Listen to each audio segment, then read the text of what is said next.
সুপ্রিয় দর্শক সকলকে আন্তরিক শুভেচ্ছা জানিয়ে শুরু করছি TVN24 টেলিভিশনের স্বাস্থ্য বিষয়ক বিশেষ আলোচনা অনুষ্ঠান টিভেন ওয়েলনেস।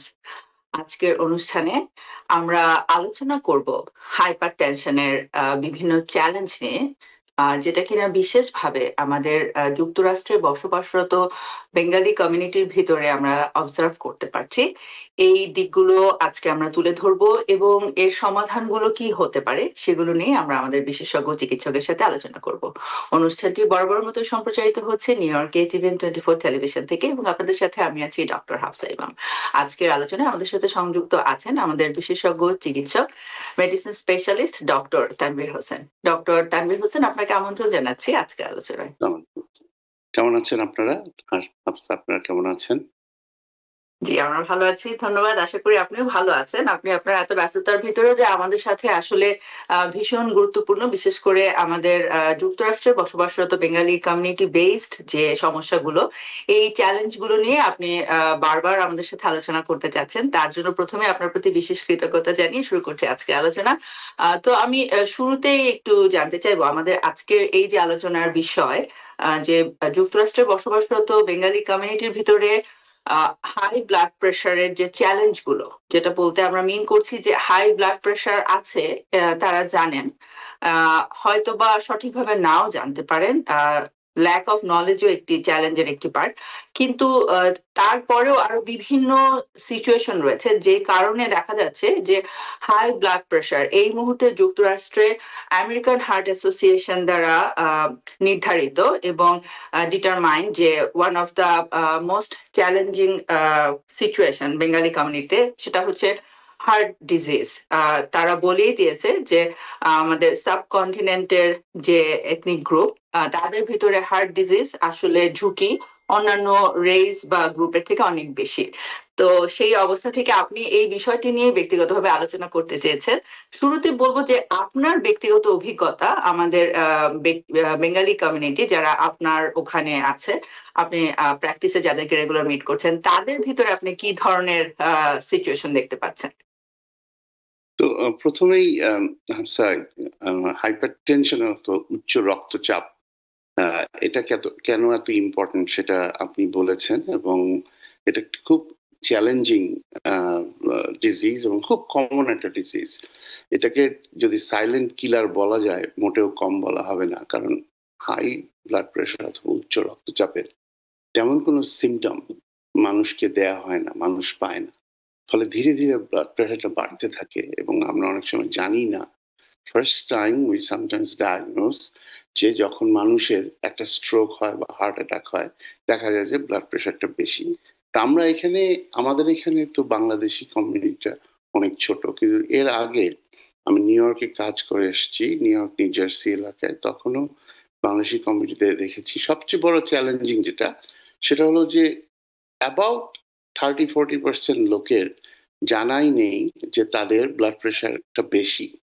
ব্লাড প্রেশার তো সবার থাকে, কম আর বেশি, নর্মাল আর বেশি। তো একটুখানি বলা দরকার হাফসা, সেটা হলো যে নর্মাল ব্লাড প্রেশার তাহলে কোনটা।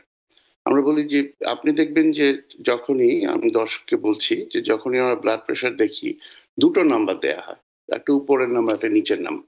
উপরের নাম্বারটা সিস্টোলিক, নিচের নাম্বারটা ডায়াস্টোলিক। 130 অথবা কম সেটাকে আমরা ধরে নিই নর্মাল উপরের নাম্বারটা।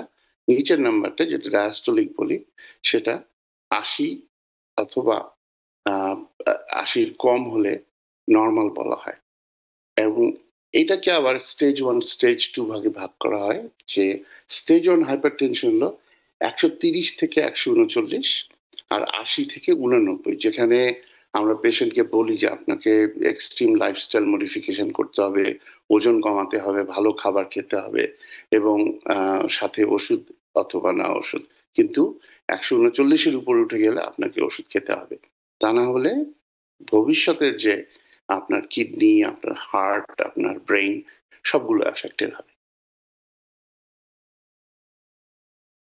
আমরা আমাদের বেঙ্গালি কমিউনিটিতে আপনার ওখানে যারা আছেন, একইভাবে যুক্তরাষ্ট্রের বিভিন্ন জায়গায় ছড়িয়ে ছিটিয়ে আছেন আমাদের সাবকন্টিনেন্টের বহু মানুষ। তো একটি বিষয় আলোচনায় উঠে এসেছে, ডেটা থেকে দেখা যাচ্ছে যে এই মুহূর্তে বলা হচ্ছে যে আমাদের সাবকন্টিনেন্টের পিপল স্পেসিফিক্যালি বলছে যে বেঙ্গালি ইমিগ্রেন্ট ফ্রম বাংলাদেশ। তো সেখানে দেখা যাচ্ছে যে এরা comparing to other ethnic group, এদের হাই ব্লাড প্রেশারের ঝুঁকি সবার থেকে বেশি। যেটা বলা হচ্ছে শুধুমাত্র নন হিসপ্যানিক ব্ল্যাক ওমেন, তাদের ভিতরে যে হাই রিস্ক দেখা যাচ্ছে, মানে অনেক বেশি সংখ্যক মানুষের ভিতরে সেটার ইকুইভ্যালেন্ট দেখা যাচ্ছে ডেটা থেকে, যেটা কিনা নন হিসপ্যানিক হোয়াইট পপুলেশনকেও ছাড়িয়ে গিয়েছে। তো এই বিষয়ে একটু আপনার তো মতামত। আমি একটু নাম্বারগুলো বলি যে এর মধ্যে যে পেপার গুলো পাবলিশ হয়েছে এবং যে স্টাডি গুলো হয়েছে সেটা থেকে আমরা জানি যে বেঙ্গলি কমিউনিটিতে, সাউথ এশিয়ান সাবগ্রুপ হলো বেঙ্গলি কমিউনিটি, সেখানে দেখা গেছে যে আমাদের হাইপার টেনশনের প্রিভেলেন্স হলো অ্যাবাউট 37%। মানে হলো 37 জন লোকের আপনি যদি 5টা লোক নেন তাহলে দেখা যাবে যে মিনিমাম 1 থেকে 2 জনের ব্লাড প্রেশার হাইপারটেনশন আছে।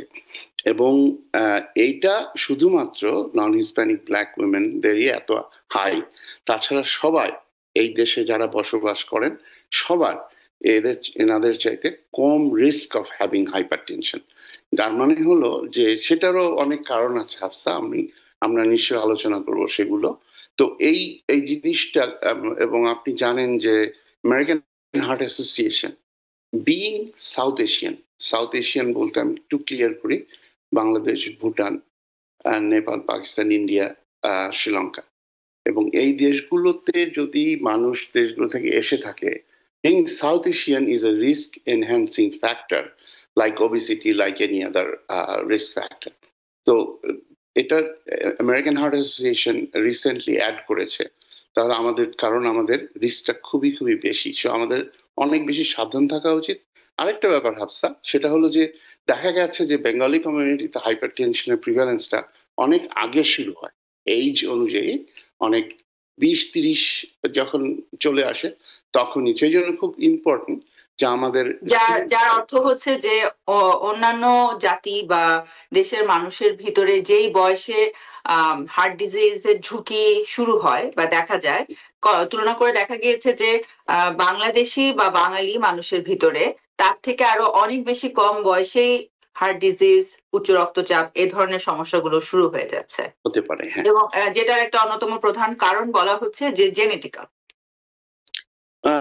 কয়েকটা ফ্যাক্টর তো আছে, genetics and environment, that is food and lifestyle. Yes, lifestyle very important. জি জি, আপনি বলছেন। হ্যাঁ, তো একটা জিনিস আমি ভাবছি ওখানে যে কারণটা কি সেটা নিশ্চয়ই আমাদের জানা উচিত, যে জন্য আজকের আলোচনা। এবং কারণ যদি আমরা না জানি তাহলে আমরা এই সমস্যার সমাধান করতে পারবো না।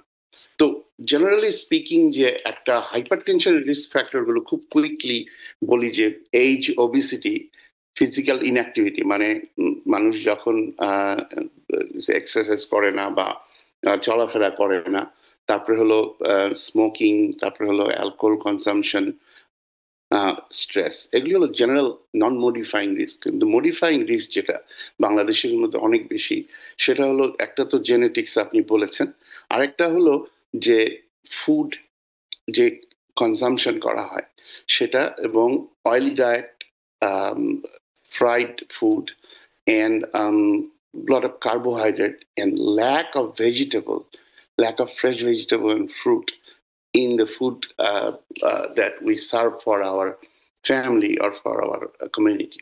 তো আমার মনে হয় যে এটা খুব ইম্পর্টেন্ট, যে খাবার একটা বড় বড় বড় ফ্যাক্টর। এই কথাগুলো আসলে বহুবার আসলে আলোচনা উঠে এসেছে। একইভাবে আমরা যখন আসলে ডায়াবেটিস নিয়েও আলোচনা করছিলাম, যে আমাদের বেঙ্গালি কমিউনিটি আমেরিকা বসবাসরত, তাদের ভিতরে ডায়াবেটিসের হার অনেক বেশি, এবং দেখা যাচ্ছে যে বিভিন্ন স্টাডিতে দেখা যাচ্ছে যে এটা আরো সময়ের সাথে সাথে বেড়েই গিয়েছে। এবং যেখানে রিসার্চে দেখা গিয়েছে যে অন্যতম প্রধান কারণই হচ্ছে আসলে লাইফস্টাইল, যার পার্ট হচ্ছে ফুড হ্যাবিট, এবং physical exercise, lack of physical exercise, stress, discipline maintain না করা, ঘুম এবং অন্যান্য বিষয়, এবং যার সবগুলোর পিছনেই একটি অন্যতম প্রধান কারণ লাইফস্টাইল বা নিজেদের চয়েস গুলো, পার্সোনাল চয়েস গুলো। কিন্তু একই সাথে যে নিউ ইমিগ্রান্ট একটি দেশ থেকে আরেকটি দেশে এসে সম্পূর্ণ নতুন জীবনে যে অ্যাডজাস্ট করা, সেটেল করা, তার জন্য যে স্ট্রাগল, দেখা যাচ্ছে যে তখন মানুষ নিজের প্রতি একদমই ফোকাস থাকতে পারছে না বা থাকছেন না, এবং সেটা খুবই বড় একটি গুরুত্বপূর্ণ ভূমিকা পালন করছে। কিন্তু কথা হচ্ছে যে এরকম তো আসলে পৃথিবীর সব দেশ থেকেই লোক আসছে, তো কেন সেটা আমাদের দেশের মানুষের ভিতরে বেশি এফেক্ট ফেলছে নেগেটিভলি, যেখানে আসলে একটি বড় কারণই আপনি যেটা বারবার বললেন যে লাইফস্টাইল এবং ফুড হ্যাবিট, এটা খুবই খুবই গুরুত্বপূর্ণ।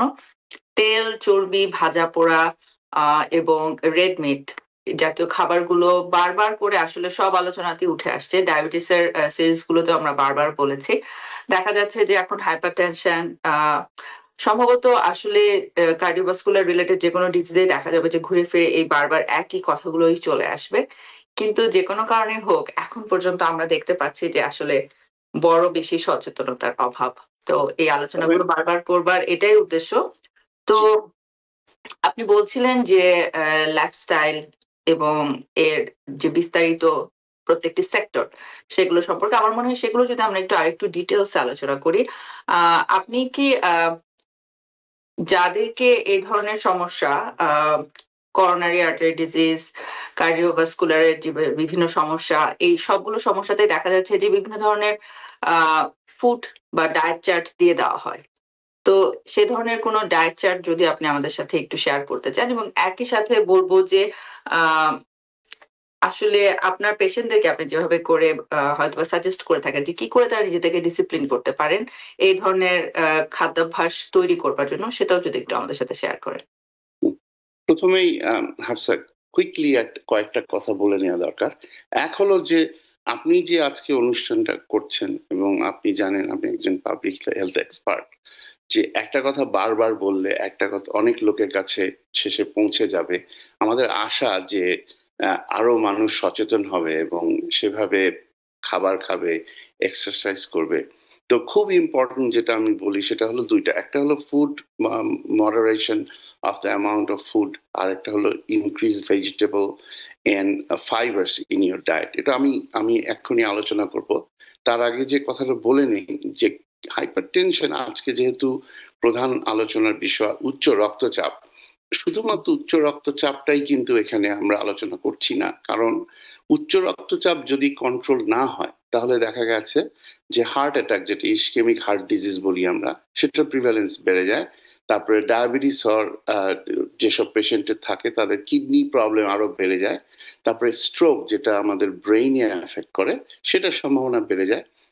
এবং কনজেস্টিভ হার্ট ফেইলিওর হওয়ার সম্ভাবনা বেশি থাকে। তো এই কয়েকটা জিনিস আমরা যদি দেখি, সাউথ এশিয়ানদের main mortality cause in United States is heart disease, এবং এটা combination of coronary artery disease and congestive heart failure and other heart issues, এবং সবগুলির সাথে হাইপারটেনশন হলো ওতপ্রোতভাবে জড়িত। আরেকটা হলো যে কি করা যেতে পারে। এক হলো যে আমাদের যে খাবার, এই খাবারে আপনাদের আগের প্রোগ্রামে আমি মেনশন করেছি যে what is a Mediterranean diet, সেটাতে ভেজিটেবল বেশি থাকে এবং ওরা হলো সল্ট কম ইউজ করে এবং গ্রিলড ফুড ইউজ করে, চিকেন যেটা তেল কম থাকে অথবা যেটা ফ্রাইড না, সেরকম খাবার। এখন একটা জেনারেশনস অফ পিপল এখানে এসছে বাংলাদেশ থেকে, ওনাদের একটা ফুড হ্যাবিট আছে। তো চেঞ্জ করতে হলে আমাদেরকে আরো আমাদের সমাজে যারা বিভিন্ন সামাজিক কাজ করে থাকেন তাদেরকেও একসাথে আসতে হবে। তবে আমি যেটা বলে থাকি সেটা হলো যে ফ্যাটি ফুড আপনাকে অ্যাভয়েড করতে হবে। তেল যদি ব্যবহার করেন তাহলে ক্যানোলা অয়েল অথবা অলিভ অয়েল ইউজ করবেন, তাতে হলো খারাপ কোলেস্টেরলটা কম থাকে। ফ্রাইড ফুড খাবেন না, এবং কোকা কোলা অথবা পেপসি এসব ড্রিঙ্কস খাবেন না, কারণ এতে সল্ট এবং সুগার দুটোই থাকে। এবং এক্সট্রা সল্ট টেবিলে নেবেন না। এক্সট্রা সল্ট হলো একটা মেজর ইস্যু ফর হাইপারটেনশন। আমি অনেক বাসায় দেখেছি যে রান্নার খাবারের পরে আলাদা আলাদা করে সল্ট ইউজ করা হয়, এটা একটু খুব খারাপ স্বভাব। আরেকটা হলো যে খাবার পরে যদি হাঁটা যায় এবং সপ্তাহে 150 মিনিট এক্সারসাইজ করা যায়। মডারেট এক্সারসাইজ, আপনাকে জিমে যে অনেক রকমের ওয়েট ক্যারি করতে হবে না, আপনি এগুলি বাসায় করতে পারেন। আপনি একটা দোতলা বাসায় থাকেন, আপনার বাসায় সিঁড়ি আছে, আপনি সিঁড়ি দিয়ে উপরে নিচে করলে যদি 15-20 মিনিট করে করেন অনেক অনেক ভালো হয়। তো এই একটা জিনিস যেটা হাফসা, যে আমাদের যেটা একটা অসুবিধা আছে সেটা হলো access to health care and access to information and access to exercise. আমরা মনে করি যে আমার তো পয়সা কম, জিমে কিভাবে যাব, বাসার কাছে তো জিম নেই। আসলে যদি মডারেট স্পিডে হাঁটা যায় বাসার চারিদিকে, সেটা খুব একটা ভালো exercise. Let's start having some exercise in our regimen. আমাদের বাসায় যেসব কাজ আমরা ডেইলি করি, রান্না করি, খাই, কথা বলি, তার সাথে যদি এক্সারসাইজটা আমরা অ্যাড করি, আমার মনে হয় এটা একটা মেজর ইস্যু হতে পারে, মেজর পজিটিভ ইস্যু হতে পারে। অনেক চমৎকার করে আসলে আপনি বলেন এবং বারবার করে এই কথাগুলোই বলে যাচ্ছেন। আহ তো আমি আরো জানতে চাইবো যে আমরা আমাদের যে রিস্ক ফ্যাক্টরস গুলো দেখতে পাই কমনলি, সেই রিস্ক ফ্যাক্টরস গুলো আহ, যদি আমরা চিন্তা করি বেঙ্গালি কমিউনিটির বেসিসে, বিশেষভাবে যারা যুক্তরাষ্ট্রে বসবাস করছেন, সেক্ষেত্রে আসলে রিস্ক ফ্যাক্টরস গুলোকে আমরা কিভাবে বলতে পারি আমাদের বেঙ্গালি কমিউনিটির জন্য বিশেষভাবে? তো রিস্ক ফ্যাক্টর গুলো খুবই নন রিস্ক ফ্যাক্টর। তার মধ্যে একটা রিস্ক ফ্যাক্টর আছে যেটাকে আমরা ভবিষ্যতে কমাতে পারি আমাদের অ্যাক্টিভিটি, সেটা হলো genetics. Genetics and family history, এই রিস্ক ফ্যাক্টরটা মডিফায়াবল বলা যেতে পারে এই জন্য যে আমরা যদি এক্সারসাইজ করি এবং ভালো খাবার খাই, অনেক ভেজিটেবল রিচ খাবার খাই, তেল কম থাকে, চর্বি কম থাকে, ভাজা পোড়া কম থাকে, লাইক ইউ সেড, তাহলে আমরা এই যে আমাদের যে রিস্ক ফ্যাক্টর দুটো আছে, যে ফ্যামিলি হিস্ট্রি অ্যান্ড জেনেটিক্স, এটাকে আমরা মডিফাই করতে পারি।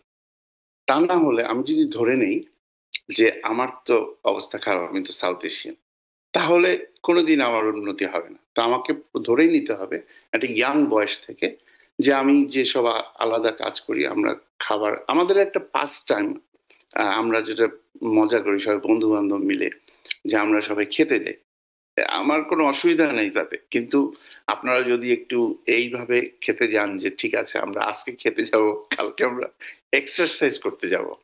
আমি খুব বেশি দেখি না আমাদের কমিউনিটিতে যে সবাই বলে যে খেলতে যাব বা ইয়াং জেনারেশন হয়তো চেঞ্জ হবে ভবিষ্যতে, but we need to start now for all ages. Even যারা বয়স্ক তারা যদি বাসার চারিদিকে হাঁটেন, আমাদের তো নিউ ইয়র্ক সিটিতে লক্ষ লক্ষ বাঙালি, সবাই যদি এই অভ্যাসটা পিক করেন এবং যারা দেখছেন তারা যদি তাদের আত্মীয় স্বজনকে বলেন, তাহলে it can start like a movement. আমার মনে হয় যে আপনারা টিভিএন 24 যে পুরো টিম আছে এবং আপনি ছাড়াও যারা ডিরেক্টর, যারা এই অনুষ্ঠান করেন, ধন্যবাদ এই অনুষ্ঠান করার জন্য। কিন্তু আমার মনে হয় যে এটা একটা বিরাট বড় অবদান রাখতে পারে আমাদের ভবিষ্যৎ জেনারেশনের স্বাস্থ্যের জন্য। অসংখ্য ধন্যবাদ আপনাকে। আপনি বলছেন যে আমরা জানি যে আসলে রিস্ক ফ্যাক্টরস গুলো মেইনলি আমরা মেডিকেল মডিফায়াবল এন্ড নন মডিফায়াবল, যেটা হচ্ছে যে যে রিস্ক ফ্যাক্টরস গুলোর উপর আমরা কাজ করে সেগুলোকে আমরা পরিবর্তন করতে পারি বা যেগুলোকে প্রতিরোধ করা সম্ভব সেগুলোকে আমরা বলছি মডিফায়াবল, আর যেগুলো সম্ভব না সেগুলোকে আমরা বলছি যে নন মডিফায়াবল। তা আপনি বলছেন যে আমরা জানি যে জেনেটিক্স বা ফ্যামিলি হিস্ট্রি এগুলো কিন্তু আমরা এতদিন ধরে বলে এসেছি যে এটা পরিবর্তন করা সম্ভব না, কিন্তু আপনি বলছেন যে লাইফস্টাইল পরিবর্তন করে খাদ্যাভ্যাস এবং এক্সারসাইজ এগুলো দ্বারা আমরা এ ধরনের রিস্ক ফ্যাক্টর গুলোকেও চেঞ্জ করে ফেলতে পারি। তো এটা আসলে খুবই গুরুত্বপূর্ণ জানবার জন্য যে এই ধরনের সিচুয়েশন গুলো কিন্তু আমাদের নিজেদের ব্যক্তিগত উদ্যোগে এবং চেষ্টায় আমরা আসলে কন্ট্রোল করে ফেলতে পারি, পরিবর্তন করে ফেলতে পারি। তো আমরা আরো একটি জিনিস জানি যে আপনি খুব একটি মজার কথা শুরুতে বলছিলেন, অনুষ্ঠান শুরু করবার আগে আমাকে বলছিলেন যে অনেকে আসলে কিন্তু বোঝেনই না যে ব্লাড প্রেশার, এটা এটা যে একটা আমাদের শরীরের একটা রেগুলার একটা ব্যাপার, অনেকে এটা বোঝেন না এবং আসলে কনসার্ন তখনই যখন সেটা হাই ব্লাড প্রেশার আমরা বলছি। তো আপনি বলছিলেন যে এই বিষয়টা আপনি ছোট্ট করে একটু বলতে চান। হ্যাঁ, আমাদের মনে হয় যে অনেক রোগী, এটা শুধু বাংলাদেশি অথবা সাউথ এশিয়ান কমিউনিটিতে নয়, এটা কমন, মোস্টলি মাইনরিটি কমিউনিটি দেখা যায় যে এই যে ব্লাড প্রেশার জিনিসটা, এটা একটা কনসেপশন আছে সবার ব্লাড প্রেশার আছে। You have to have blood pressure. তোমার যদি ব্লাড প্রেশার, আপনার যদি ব্লাড প্রেশার না থাকে তাহলে তো শরীর চলবে না। কিন্তু এই ব্লাড প্রেশারটা ধীরে ধীরে বেড়ে যায় এবং বয়সের সাথে সাথে এটা বেশি বাড়ে। অনেকে আমাদেরকে এসে বলেন যে আমার তো কোনোদিন ব্লাড প্রেশার ছিল না, এটা কোথা থেকে আসলো? তো আপনার বয়স এখন 50 হয়েছে, 30 বছর আগে ছিল না বা 20 বছর আগে ছিল না। তো আমি এটা আরেকটা জিনিস বলি, সেটা হলো যে আপনাদের প্রেশার চেক করাবেন। যারা দর্শক তাদেরকে বলছি, ব্লাড প্রেশারটা চেক করাবেন, বিশেষ করে 20-এর পরে, 20-র পরে বাংলাদেশি কমিউনিটিতে সবারই বছরে একবার দুইবার ব্লাড প্রেশার চেক করা উচিত। ওয়ান্স ইট স্টার্টস তখন আপনার ঘন ঘন চেক করা উচিত, যে কখন আপনি ডাক্তারদের কাছে যাবেন এবং বলবেন যে আপনি সবকিছু এখন গুগল করে বলা হয় যে ও অমুক রুট খেলে আপনার ব্লাড প্রেশার চলে যাবে। আপনি ইউ উইল ফাইন্ড আশা so many different wrong information in the internet, যে অমুক রুটের পানি খেলে আপনার ব্লাড প্রেশার চলে যাবে, হুইচ ইজ নট ট্রু। কারণ সে তাহলে তো সেই রুটটাই ফার্মাসিউটিক্যাল কোম্পানিগুলো বিক্রি করতো, তাই না? সেটা তো কেন হচ্ছে না? কারণ that doesn't work. Millions of people were involved in different studies to see যে কোন ব্লাড প্রেশার মেডিসিনটা ভালো কাজ করে, সেই থেকে একটা ব্লাড প্রেশার। তো আমাদের কিছু কনসেপশন আছে, এক হলো ব্লাড প্রেশার আছে কিনা, এবং আপনাকে আমি বলেছি যে 50%, অ্যাজ হাই অ্যাজ 50% লোক জানে না যে তাদের হাইপার টেনশন বা উচ্চ রক্তচাপ আছে। কারণ তাদের কোনোদিন চেক করা হয়নি, ওনারা কোনোদিন চেক করেননি, করার প্রয়োজন বোধ করেননি। উনি বলছেন যে আমার বাবার তো ব্লাড প্রেশার ছিল না, আমার মায়ের ব্লাড প্রেশার ছিল না। তা আমরা যখন জিজ্ঞাসা করি যে আপনার বাবা মা কোথায় ছিলেন, বলে যে আমার বাবা মা তো বাংলাদেশে। উনি চেক করছেন, বলে তা তো বলতে পারি না। তো উনারা জানেন যে ছিল না এই জন্য যে এটা ডায়াগনোসিস হয়নি। কিন্তু ডায়াগনোসিস করাটাও একটা খুব ইম্পর্টেন্ট ব্যাপার। আরেকটা খুব আমার অনুরোধ থাকবে যে যার ব্লাড প্রেশার থাকবে, একটু হলেও ডাক্তারদের সাথে, এখন তো ডাক্তার নার্স প্র্যাকটিশনার অনেক ধরনের অ্যাক্সেস আছে, আপনারা একবার হলেও কথা বলেন এবং ওষুধ ছেড়ে দেবেন না। কমপ্লায়েন্স অফ টেকিং মেডিকেশন, সেটা হলো যে বাংলাদেশি এক্সপ্যাট্রিয়েট, বিশেষ করে ট্রাই স্টেট এরিয়া যে স্টাডিগুলো হয়েছে, ট্রাই স্টেট বলতে আমি নিউ ইয়র্ক নিউ জার্সি এলাকার কথা বলছি, সেখানে দেখা গেছে যে অনেকে শুরু করেছেন ব্লাড প্রেশার মেডিসিন, তারপরে 6 মাস পরে থেকে আর নিচ্ছেন না, বলে যে আমার মনে হয় ব্লাড প্রেশার ভালো হয়েছে। আর উনি চেকও করছেন না, কারণ হ্যাঁ, there is a question of access. হয় ইন্স্যুরেন্স লাগে অথবা পয়সা লাগে। দেখা গেছে যে যারা লো সোশিওইকোনমিক স্ট্যাটাসের মানুষ, তাদের হয়তো অ্যাক্সেসটা এত ভালো নেই, সেই জন্য তারা হয়তো যান না ডাক্তারের কাছে। কিন্তু এটা একটা বিরাট বড় সমস্যা হয়ে যেতে পারে আপনার জীবনে। একটা হার্ট অ্যাটাক হতে পারে, একটা স্ট্রোক হতে পারে। আমি অনুরোধ করব যে আপনাদেরকে এই অভ্যাসটা করতে হবে, let's check your blood pressure. আরেকটা জিনিস আমেরিকান হার্ট অ্যাসোসিয়েশন বারবার করে বলছে আমাদেরকে, যে once you have blood pressure, যখন আপনার ব্লাড প্রেশার ডায়াগনোসিস হবে, তখন আপনার একটা মেশিন কেনা উচিত, একটা আর্ম কাফ মেশিন, এগুলো তো অটোমেটিক মেশিন, চাপ দিলেই আপনার ব্লাড প্রেশার দেখাবে। তো আপনার সপ্তাহে 2 বার 3 বার করে ব্লাড প্রেশার চেক করবেন। খুব ঘন ঘন চেক করার প্রয়োজন নেই, সপ্তাহে 2-3 বার চেক করে দেখবেন যে 130-এর, একটা মনে রাখবেন উপরের নাম্বারটা 130-এর নিচে আছে কিনা। তাহলে যদি থাকে তাহলে আপনি বুঝতে পারবেন যে হ্যাঁ, আমার ব্লাড প্রেশারটা একটু কন্ট্রোলে আছে, তা না হলে ডাক্তারের সাথে কথা বলবেন। অসংখ্য ধন্যবাদ আপনাকে। সুপ্রিয় দর্শক, আমরা অনেক জানি যে উচ্চ রক্তচাপ বা হাইপারটেনশন একটি অনেক বেশি আলোচিত বিষয়। তারপরেও কিন্তু খুব কমন এই সিচুয়েশন এখনো আমাদের কন্ট্রোলে নেই, আমাদের বেঙ্গালি কমিউনিটিতে বিশেষভাবে। এই বিষয়ে আমরা কিন্তু দেখতে পাই যে খুব বেশি সচেতনতার অভাব এবং পরবর্তীতে এর কমপ্লিকেশন হয়ে যাচ্ছে, পেশেন্টের লাইফ হয়তো বা পার্মানেন্টলি এফেক্টেড হয়ে যাচ্ছে, কিন্তু তারপরেও কেন যেন আমরা সচেতন হতে পারছি না। এই বিষয়ে আরো অনেক গুরুত্বপূর্ণ ইনফরমেশন আজকে আরো আলোচনা করবো। এই মুহূর্তে চলে যাচ্ছে একটি ছোট্ট বিরতিতে, আমাদের সাথেই থাকুন। সুপ্রিয় দর্শক, বিরতির পর আবার ফেরত আসছি আপনাদের সাথে আজকের টিভেন ওয়েলনেস এর আলোচনায়। আজকের আলোচনার বিষয় যুক্তরাষ্ট্রে বসবাসরত বেঙ্গালি কমিউনিটিতে উচ্চ রক্তচাপ বা হাই ব্লাড প্রেশারের যে চ্যালেঞ্জ গুলো সেগুলো কি এবং কি করে আমরা এগুলো সমাধান করতে পারি। ডক্টর হোসেন, আপনি বলছিলেন যে হাইপার টেনশনের যে সিচুয়েশন গুলো আপনি আপনার পেশেন্টদের সাথে ডিল করছেন এবং তার বিভিন্ন চ্যালেঞ্জ এবং প্রিভেনশন গুলো নিয়ে আমরা কথা বলছিলাম।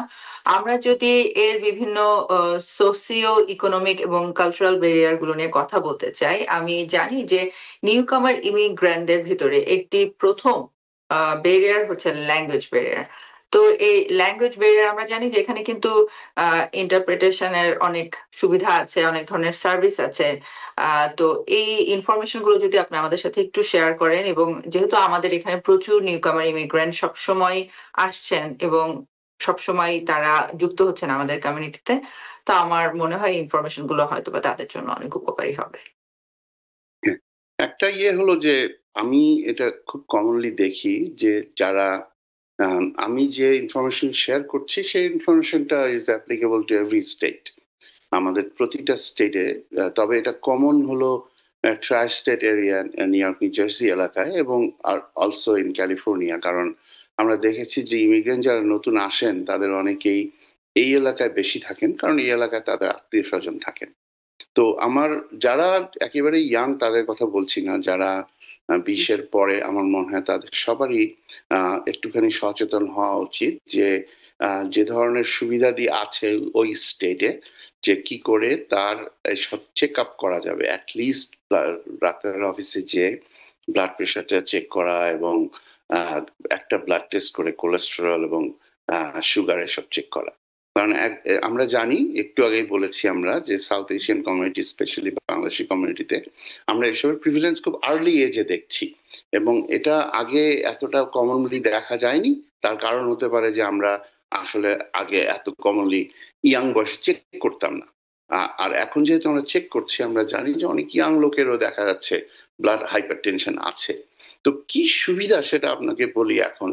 সেটা হলো যে এখন ইন্টারপ্রেটার, ইভেন আপনি গুগল ইন্টারপ্রেটার ইউজ করতে পারেন, অথবা আপনার সেলফোন ইউজ করেও ইয়াতে অন্য ভাষায় কথা বলা যেতে পারে। নিউ ইয়র্কে তো এখন বাংলাদেশি ইনস্টিটিউশন অনেক বেশি হয়েছে। সেটা হলো ডাক্তারদের অফিস বলেন অথবা কমিউনিটি সেন্টার বলেন, যেসব জায়গায় হেল্প পাওয়া যেতে পারে। তো আমার মনে হয় যে খুবই ইম্পর্টেন্ট এটা কমিউনিটি তে জানানো যে আমরা the healthcare professionals are available to serve you, but you have to reach there. যেমন একটা বাসায় দুটা লোক এসছেন বাংলাদেশ থেকে, তাদের বয়স 60 বছর, 65 বছর। তাদের খুবই ইম্পর্টেন্ট তাদের জন্য যে একটা ডাক্তারের পরামর্শ নেয়া। এবং আমি এটা দেখেছি হাফসা, যে বাংলাদেশ থেকে ওষুধ নিয়ে আসা হয়তো অনেক দিনের, 1 বছরের। তো ওনারা ভাবেন যে আমি তো 1 বছর ঠিক আছি, তো এর মধ্যে চেক আপ করার প্রয়োজন নেই। সেটা একটা প্রবলেম হতে পারে, বিশেষ করে হাইপার টেনশনের ক্ষেত্রে। উচ্চ রক্তচাপ কিন্তু আপ এন্ড ডাউন হয়, ওষুধ অনেক সময় অ্যাড করতে হয়, ড্রপ করতে হয়। তো এটা খুব ইম্পর্টেন্ট যে যদিও আপনি ওষুধ নিয়ে এসেছেন, বাংলাদেশ ওষুধ কিন্তু একইভাবে কাজ করে। বাংলাদেশি ওষুধ খারাপ ওষুধ না, ভালো ওষুধ। কিন্তু ব্লাড প্রেশারটা না চেক করলে তো বোঝার উপায় নেই যে ওই ওষুধটা এতদিন ধরে কাজ করছে কিনা। খুব ইম্পর্টেন্ট একটা কথা।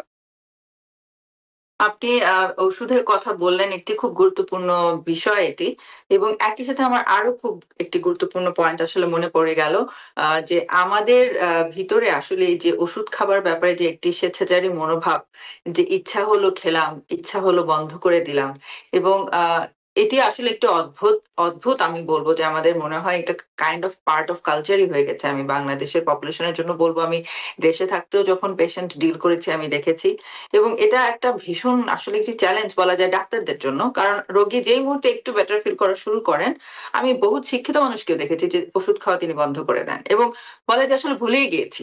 হ্যাঁ, মানে এটা খুব অদ্ভুত একটা ব্যাপার। তো এই যে ল্যাক অফ অ্যাডারেন্স, তো এটি কিন্তু আসলে আরো একটি খুব বড় ব্যারিয়ার এবং চ্যালেঞ্জ বলে আমার মনে হয়। তো এই বিষয়ে যদি আপনি একটু কথা বলেন। হ্যাঁ, এটা এটা খুবই সিরিয়াস চ্যালেঞ্জ। তবে এটা কিন্তু not only unique to Bangladeshi population, এটা আমি অনেক ধরনের লোকের মধ্যে দেখেছি, এবং এটা মাইনরিটি পপুলেশনে বেশি।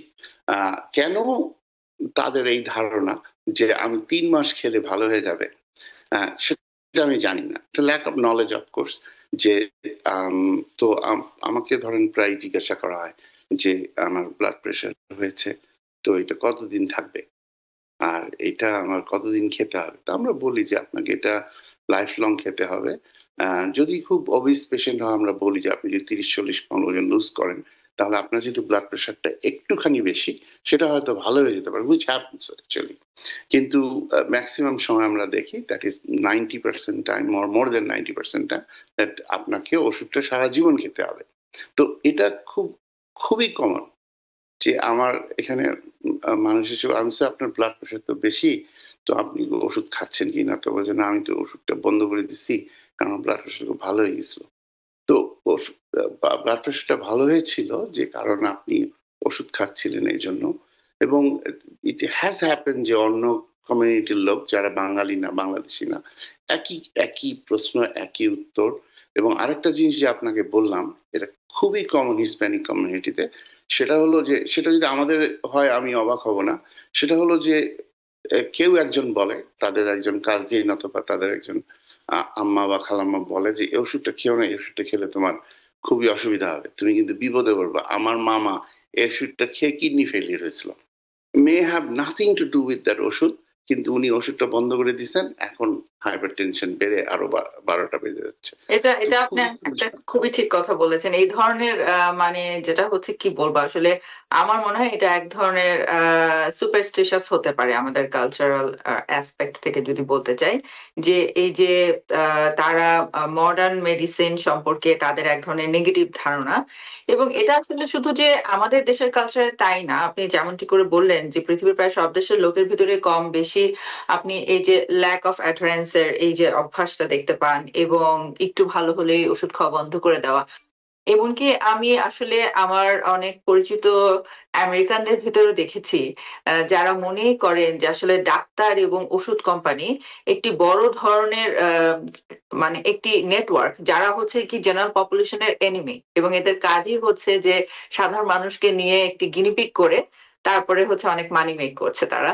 আমার এখানে আসলে একজন নেইবারের সাথে কথা হচ্ছে, তার বয়স 65 এবং তার ভীষণ জয়েন্টে ব্যথা, হ্যাঁ, শরীরের বিভিন্ন জায়গায় সে বনি পেইন কমপ্লেন করছে। তো ডাক্তার আসলে তাকে বোন ডেনসিটি টেস্ট করতে দিয়েছে। তো তিনি আমাকে বলছেন যে এগুলো তো সব শত্রুপক্ষ, তাদের কাজই হচ্ছে আমাদেরকে পরীক্ষা করতে পাঠাবে, আমাদেরকে গিনিপিগ বানায় নানা ধরনের পরীক্ষা টরীক্ষা করবে, নিজেরা নিজেরা টাকা বানাবে। আমার তো এগুলোর কোনো দরকার নাই। তখন আমি যখন তাকে একটু এক্সপ্লেইন করলাম যে আসলে স্ক্রিনিং টেস্ট কেন দরকার, কি, তো তিনি আমাকে বিশ্বাস করেন হয়তোবা, যেহেতু তিনি আমাকে আহ একজন মানে নেইবার হিসাবে চিনেন। তো তিনি পরে আমাকে বলছেন যে আসলেই তাই, আমি তো এতদিন এরকমই ভাবতাম, এই জন্য টেস্ট করাতে যাইনি, তাহলে এখন আমি যাব।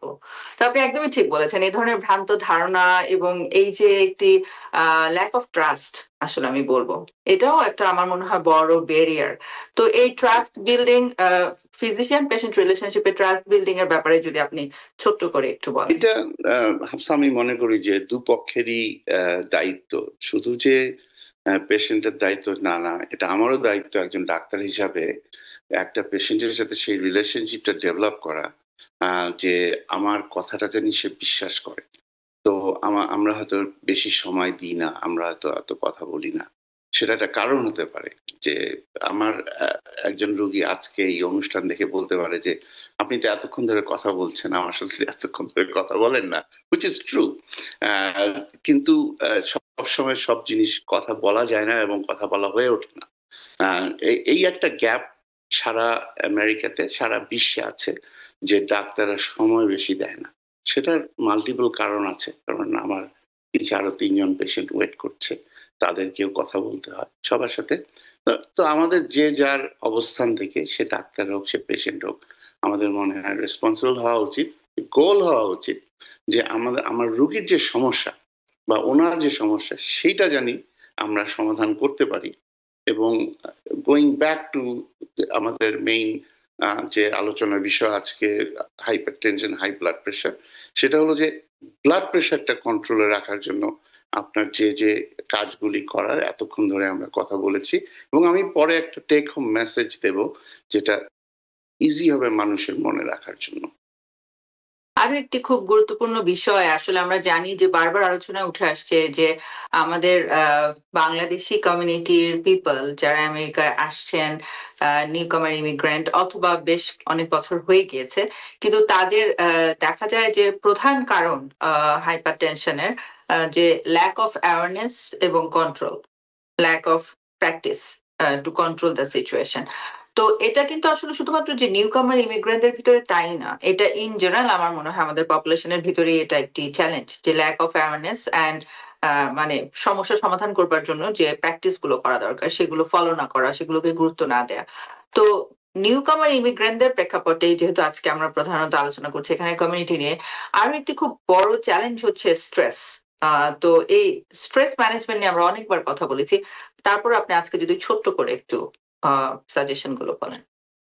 তো আমার মনে হয় যে আমরা যদি দেখি যে modifiable causes of uh, hypertension and non-modifiable causes of hypertension, যেটা আপনি আসলে ঠিক করতে পারবেন পারবেন না, এটাও অনেক সময় ভ্যারি করে। যেমন আপনাকে বলি যে স্ট্রেস অ্যাট ওয়ার্ক অথবা স্ট্রেস ইন লাইফ।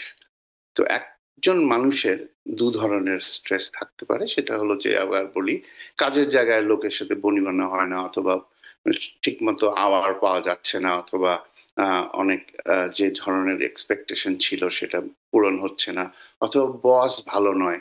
সেই জিনিসগুলো বসটাকে তো আর বদলিয়ে দেওয়া যাবে না, অথবা আওয়ার তো আর বদলি নাও যাওয়া যেতে পারে get according to the business. কিন্তু আমাদের যেটা করতে হবে, এই জন্য এখানে খুবই খুবই ইম্পর্টেন্ট যে আমরা যদি কিছুটা সময় আমরা এক্সারসাইজ করে কাটাই। দেখা গেছে যে এক্সারসাইজ স্ট্রেস কমায়, এবং এটা এটা বিভিন্ন ধরনের এথনিসিটিতে কাজ করে দেখা গেছে যে এটা মানুষের মনটাকে অন্যদিকে ডাইভার্ট করে। যে continuously living in the same state of mind আমাদেরকে যেটা করে সেটা হলো যে একই জিনিস নিয়ে আমরা বারবার চিন্তা করি, এবং তাতে স্ট্রেস বাড়ে। স্ট্রেস বাড়লে ক্যাটেকোলামিন সিক্রিশনস হয়, ক্যাটেকোলামিন সিক্রিশনস হলে পরে ব্লাড প্রেশার বেড়ে যায়। তো আমার মনে হয় যে এটা সাথে আমি যদি এবং ডায়েট এবং এক্সারসাইজ এবং ওষুধ খাওয়া, যেটা যেটা আমরা বলেছি, যেমন ভালো হয়। এবং এই স্ট্রেস ফ্যাক্টরটাকে অনেকে বলেন যে আমার তো এই স্ট্রেস আছে, আমার কিছু করার নেই। কিন্তু এখানে যারা বিজ্ঞানী এসব নিয়ে কাজ করছেন তারা সবাই বলছেন যে না, if you add few other things, that is exercise and going out with friends and একটা কোথাও বেড়াতে গেলেন, এই জিনিসগুলো দেখা গেছে স্ট্রেস কমাতে সহায়তা করে। and apply that in your life. আমরা চলে এসেছি অনুষ্ঠানের শেষ প্রান্তে। আপনি বলছিলেন যে যাওয়ার আগে আপনার কিছু টেক হোম মেসেজ আছে, আমি আপনাকে বলবো আপনার সেই ইনফরমেশন গুলো আমাদের দর্শকদের সাথে শেয়ার করবার জন্য। আচ্ছা, প্রথমত হলো যে আমাদেরকে খাবারটাকে চেঞ্জ করতে হবে। ডায়েট নাম্বার ওয়ান হলো ডায়েট। সেটা কি করতে হবে? সেটা হলো যে আমরা যদি খাবার খাই যে ব্রাউন রাইস, রেগুলার রাইসের চাইতে, অথবা আমাদের যে জেসমিন রাইসে খুব বেশি সুগার থাকে, খুব বেশি কার্বোহাইড্রেট থাকে, তা না আমরা যদি ব্রাউন রাইস খাওয়া শুরু করি। আমরা যখন পাউরুটি কিনি তখন হুইট পাউরুটি কিনলাম। আমরা যখন খিচুড়ি বানাই তখন খিচুড়িতে আমরা লেন্টিলস এবং রাইসের সাথে, ব্রাউন রাইসের সাথে আমরা যদি ভেজিটেবল এবং ওট মিল মিক্স করে আমরা যদি খিচুড়ি বানাই, সেটা অনেক অনেক বেশি হেলদি হয়। এবং সল্ট কম খাই এবং এক্সারসাইজ করি। এবং যাদের ব্লাড প্রেশার আছে, monitor your blood pressure please. একটা মেশিন কেনেন, $60-70 নেয়, কিন্তু এটা আপনার জীবন বাঁচাতে পারে। অসংখ্য ধন্যবাদ আপনাকে ডক্টর হোসেন। এবং একই সাথে আমি দেখেছি বিভিন্ন জায়গায় একটি কিছু নতুন জিনিস সাজেস্ট করছে, যার ভিতরে বলছে যে couple therapy, couple therapy for changing food habit and diet. এই বিষয়ে আপনি কি এক লাইন বলবেন কিনা? হ্যাঁ, সেটা খুব কুইকলি। সেটা হলো যে একা কখনো খাবার পরিবর্তন করা যায় না।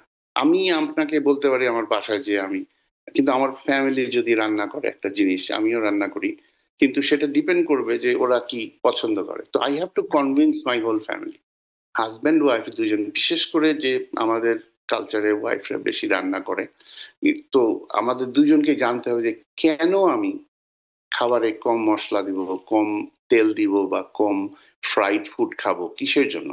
আমি যদি তাদের দুজনকে মিলে কনভিন্স করতে পারি, there is a good possibility ওই বাসায় খাবারের পরিবর্তন হবে। এক, দুই হলো বাচ্চাগুলো নতুন খাবার খাওয়া শিখবে, অনেক বেশি সালাদ খেতে হবে। অসংখ্য ধন্যবাদ আপনাকে। সুপ্রিয় দর্শক, আমরা চেষ্টা করেছি সময়ের স্বল্প পরিসরে খুব গুরুত্বপূর্ণ যে পয়েন্টগুলো আমাদের কমিউনিটিতে কি কি চ্যালেঞ্জ আমরা অবজার্ভ করছি পেশেন্টদের ভিতরে, যে কেন হাইপারটেনশন আমরা অনেক আলোচনার পরেও কন্ট্রোলে আনতে পারছি না, পেশেন্টদেরকে এটা থেকে আমরা প্রিভেন্ট করতে পারছি না, সচেতন করতে পারছি না লাইফস্টাইলের ব্যাপারে। এই ইনফরমেশন গুলো আমরা চেষ্টা করেছি আপনাদের সামনে তুলে ধরতে। আশা করি কিছুটা হলেও এই ইনফরমেশন গুলো আপনাদেরকে হেল্প করতে পারবে। আমাদের সাথে আলোচনায় ছিলেন আমাদের বিশেষজ্ঞ চিকিৎসক, medicine specialist doctor Tanvir Hossain. Doctor Hossain, আপনার ভীষণ গুরুত্বপূর্ণ ইনফরমেশন এবং সময়ের জন্য TVN24 এর পক্ষ থেকে আপনার প্রতি বিশেষ কৃতজ্ঞতা। অনেক অনেক ধন্যবাদ হাফসা আপনাকে এবং TVN24 কে। খুব ইম্পর্টেন্ট অনুষ্ঠান, আশা করি যে লোকে দেখবেন এবং শিখবেন। আর আপনাদের যদি আরো কিছু জানতে ইচ্ছা করে আমার কাছে যোগাযোগ করবেন। Thank you. সুপ্রিয় দর্শক, যেমনটি করে আমাদের ডক্টর বললেন যে আমরা চেষ্টা করব সকলেই বাসায় একটি ব্লাড প্রেশার মনিটরিং মেশিন রাখতে। এটা খুব সহজে আসলে অ্যাক্সেস করা যায় এবং আমরা রেগুলার বেসিসে নিজের এবং পরিবারের সকলের ব্লাড প্রেশারটি আসলে চেক করব যে সেটা কি নরমাল আছে কিনা, এবং যদি দেখি যে নরমাল নেই তাহলে দেরি না করে যত তাড়াতাড়ি সম্ভব আমরা আমাদের ডাক্তারের পরামর্শ নিব এবং আমরা লাইফস্টাইল ফলো করব ব্লাড প্রেশার কন্ট্রোল করবার জন্য। সকলে নিরাপদে থাকুন, সুস্থ থাকুন। ধন্যবাদ। TVN24 টেলিভিশন দেখতে আজই কল করুন 7187776556। লগ ইন করুন www.totalcablebd.com। নিউ ইয়র্ক থেকে সম্প্রচারিত TVN24 টেলিভিশন বিশ্বজুড়ে বাঙালির কণ্ঠস্বর।